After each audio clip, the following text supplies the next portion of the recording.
ऐसे गद्दारों को, मारो मुझे, क्या मारते मारो, बताओ, मारो मुझे, हिम्मत है तुमको, मारो मुझे, मैं मरने तैयार हूं। सर ये बुज़दिल है, ये संविधान को खत्म करना चाहते हैं, भारत को हिटलर और मुसलिनी का मुल्क बनाना चाहते हैं, इसलिए मैं इसकी मुखालिफत करता हूं। उसके बाद पूरी जायदाद रोमा और यहूदियों की छीन ली।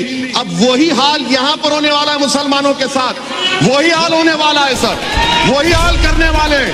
इनका मकसद ही वही है, इनका मकसद मैं खत्म कर रहा हूं सर, मैं खत्म कर रहा हूं सर। और दिल्ली में क्या हो रहा है, इतने पावरफुल होम मिनिस्टर है, 3-3 गोलियां चलती हैं, ये लॉ एंड ऑर्डर है आपका। कि हुक्मरान हो गए बहरे और अंधे लोग, हुक्मरान हो गए बहरे और अंधे लोग, खाक में मिल गए नगीने लोग, हर मुहिब्बे वतन जलील हुआ, रात का फासला तवील हुआ, आमिरों के गीत जो गाते रहे वही नामोदाद पाते रहे, रहजनों ने रहजनी की थी, रहबरों ने भी क्या कमी की थी। कि नेपाल एक मुल्क है जो हमारे बहुत करीबी ताल्लुकात हमारे भारत से रहे हैं। आज नेपाल नरेंद्र मोदी की सरकार को कह रहा है कि मिस्टर मोदी अगर आप चाहें तो हम आपको और पाकिस्तान को बिठाकर बात करा देते हैं इंटरलॉक्यूटर बनकर। अब आप बताइए सर कितनी कामयाबी है इन लोगों की। दूसरी इनकी कामयाबी देख लीजिए सर, या इनकी नाकामी, और भारत की नहीं बल्कि इनकी सरकार की नाकामी, कि अमेरिका के कांग्रेस में और सेनेटर्स ने हमारे मुल्क के ऊपर कई हियरिंग्स किए, कई रिमार्क्स किए, कई मोशंस पास किए।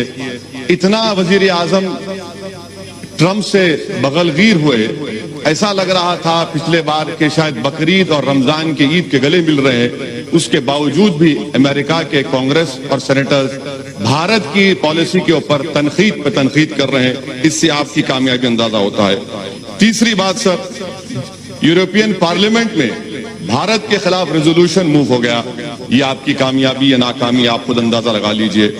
सर कश्मीर की पॉलिसी, बड़ा अफसोस होता है सर, और मैं समझता हूं कि इस ऐवान की तौहीन भी हुकूमत कर रही है कि गोरी चमड़ी के डिप्लोमेट्स को लेकर कश्मीर को लेकर जाते हैं, मगर भारत के अवाम ने जिसको मुंतखब किया उनको नहीं ले जाते। आखिर क्यों डरते हैं आप इन डिप्लोमेट से, इन फॉरेन कंट्रीज से?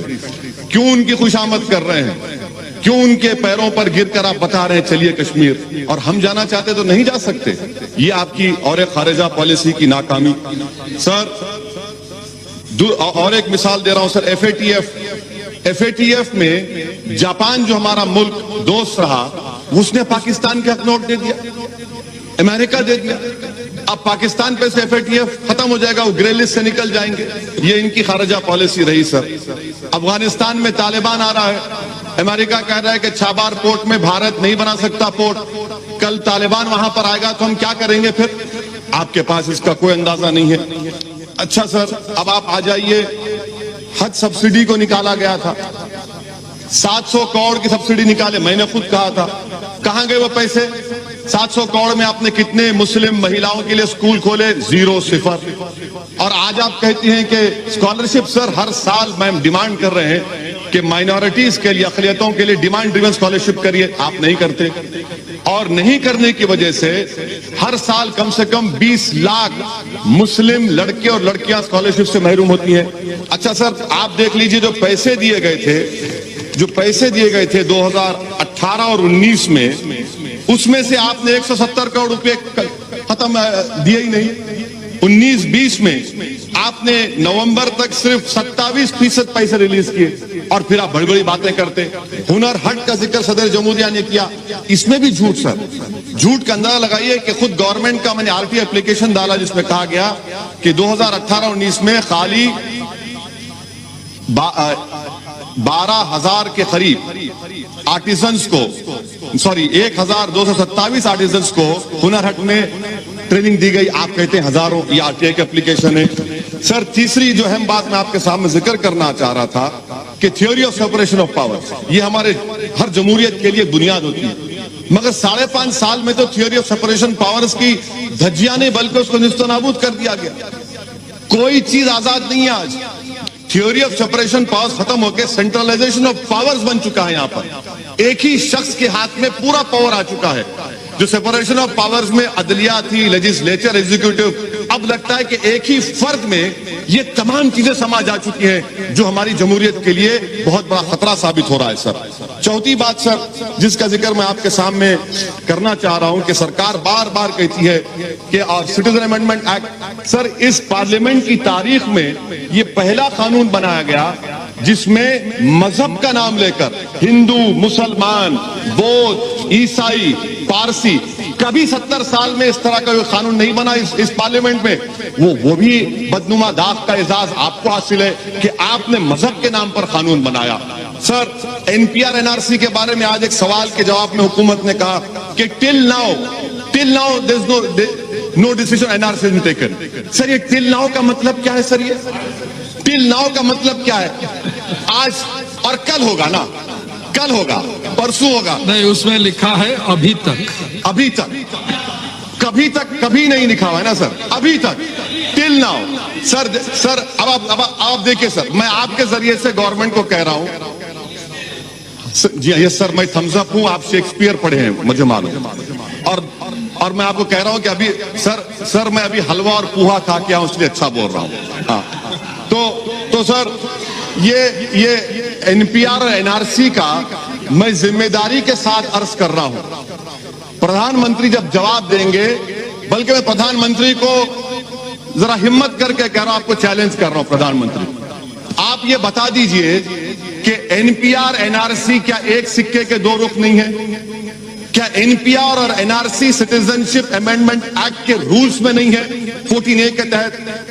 अगर एनपीआर होगा तो एनआरसी होगा, इसीलिए आपने 3,900 करोड़ रुपए एनपीआर को दिए। और एनपीआर, सर सुन लीजिए, एनपीआर के सर इन तमाम से पूछिए कि 2003 के रूल्स में कितने मर्तबा नेशनल पॉपुलेशन रजिस्टर लिखा गया, कितने मर्तबा नेशनल रजिस्टर ऑफ इंडियन लिखा गया, इनको पता ही नहीं है। सर मैं आपके सामने कह रहा हूं कि एनपीआर होगा तो एनआरसी होगा, क्योंकि सेंसस अलग है, सेंसस अलग है, एनपीआर अलग है। आप एनपीआर जब करेंगे और उसमें 8 सवालात क्यों डाल रहे हैं आप, नए सवालात, क्या एनआरसी नहीं करेंगे? अच्छा ये और एक बात, ये जवाब दे प्रधानमंत्री। दूसरी बात सुनिए, दूसरी बात, आप बोलना चाह रहे तो मैं बैठ जाऊं, आप बोलिए ना सर